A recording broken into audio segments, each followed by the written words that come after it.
আসসালামু আলাইকুম, welcome to cooking with mummy's channel. কেমন আছেন আপনারা? আশা করি সবাই ভালো আছেন। আমাদের আজকের রেসিপি হচ্ছে ঘরোয়া উপকরণে বিয়েবাড়ি স্বাদে সহজ চিকেন রোস্ট রেসিপি। চলেন শুরু করা যাক রান্না। আমি এখানে 7-8 পিস মতো মাংস নিয়ে নিয়েছি। তার মধ্যে দিয়ে দিচ্ছি রসুন বাটা, আদা বাটা, হলুদের গুঁড়া, ধনিয়ার গুঁড়া এবং সেগুলো ভালোভাবে মিশিয়ে নিতে হবে। ভালোভাবে ম্যারিনেট করে নেওয়ার পরে দিয়ে দিতে হবে স্বাদ মতো লবণ। এখানে আমি হাফ চা চামচ লবণ ইউজ করেছি। 1 চামচ মরিচের গুঁড়া দিয়ে দিয়েছি। এরপর সবগুলো উপাদান ভালোভাবে মিশিয়ে নিতে হবে। ভালোভাবে ম্যারিনেট করার পরে সেগুলো ঢাকনা দিয়ে কিছুক্ষণের জন্য ঢেকে রেখে দিব। এরপর চুলায় একটি তাওয়া দিয়ে নিচ্ছি, সেটা ভালোভাবে গরম হতে দিতে হবে। তাওয়া গরম হয়ে আসলে তাতে দিয়ে দিব 1 কাপ মতো তেল।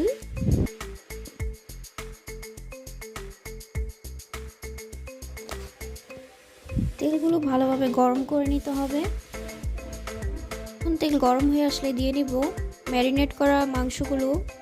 একে একে সবগুলো মাংস ভালোভাবে তেলের মধ্যে বসিয়ে দিব যাতে সেগুলো ভালোভাবে ভাজা হয়। লো হিটে ঢাকনা দিয়ে মাংসগুলো ভালোভাবে ভেজে নিতে হবে।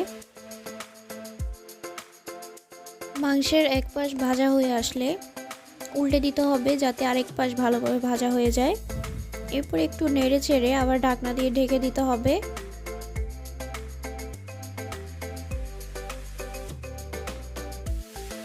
এরপর ঢাকনা তুলে বারবার মাংসগুলোকে দেখে নিতে হবে যেন মাংসগুলো নিচে লেগে না যায়। ভালোভাবে নেড়ে চেড়ে দিতে হবে যাতে মাংসের প্রত্যেকটা সাইড ভালোভাবে ভাজা হয় এবং মাংসের কালারটা সুন্দর আসে, যাতে পুড়ে না যায় সেদিক দিয়ে খেয়াল রাখতে হবে।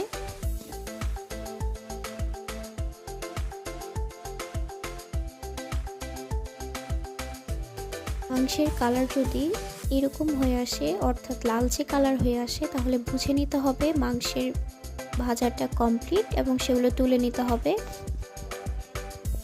আমি এক এক করে সবগুলো মাংস সাইডে তুলে রাখবো। মাংস ভাজা সেই তেলের মধ্যেই আমি দিয়ে নিচ্ছি পেঁয়াজ কুচিগুলো ভালোভাবে নেড়ে চেড়ে নিতে হবে। পেঁয়াজ কুচি ভালোভাবে নেড়ে চেড়ে ভেজে নেওয়ার পরে সেখানে আমি দিয়েছি রসুন বাটা, হাফ চামচ আদা বাটা এবং সেগুলো ভালোভাবে পেঁয়াজ কুচির সাথে মিশিয়ে নিতে হবে। এতে আমি দিয়ে নিব 2 চামচের মতো বাদাম বাটা, 2 চামচের মতো কাঁচামরিচের বাটা এবং সেগুলো ভালোভাবে মিশিয়ে নিব।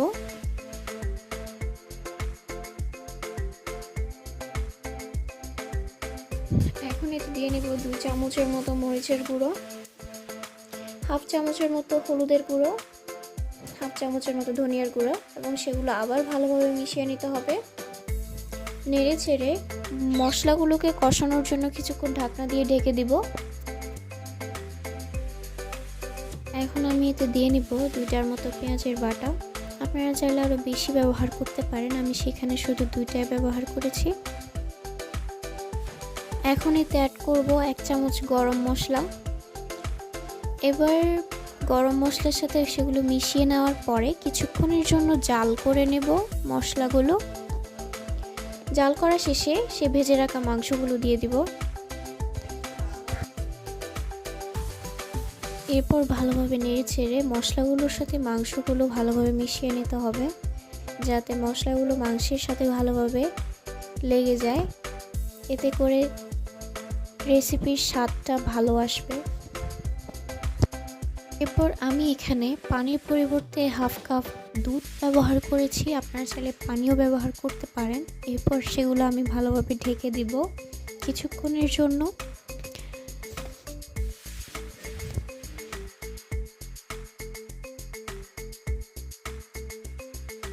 এরপর 10 মিনিটের মতো মাংসগুলো জাল করে নেওয়ার পরে ভালোভাবে নেড়ে ছেড়ে দিতে হবে যাতে করে মাংসগুলো নিচে লেগে না যায়।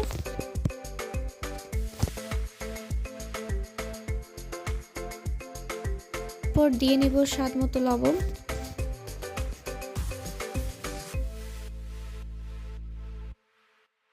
ভালোভাবে নাড়াচাড়া করে একটা ঢাকনা দিয়ে ঢেকে দেব।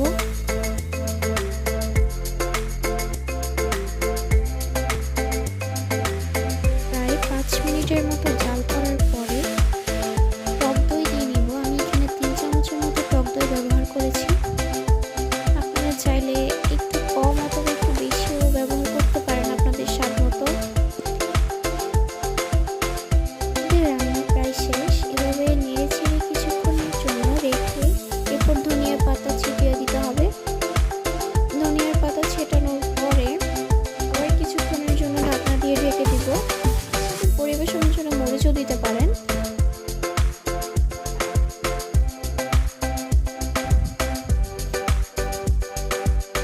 আমাদের রান্না কমপ্লিট।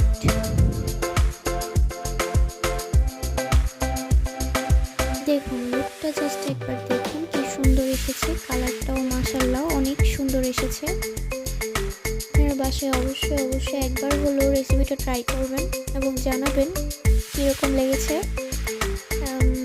আজকে এই পর্যন্ত। ভালো থাকবেন, সুস্থ থাকবেন সবাই। আল্লাহ হাফেজ, আসসালামু আলাইকুম। আর ভিডিওটি যদি আপনাদের ভালো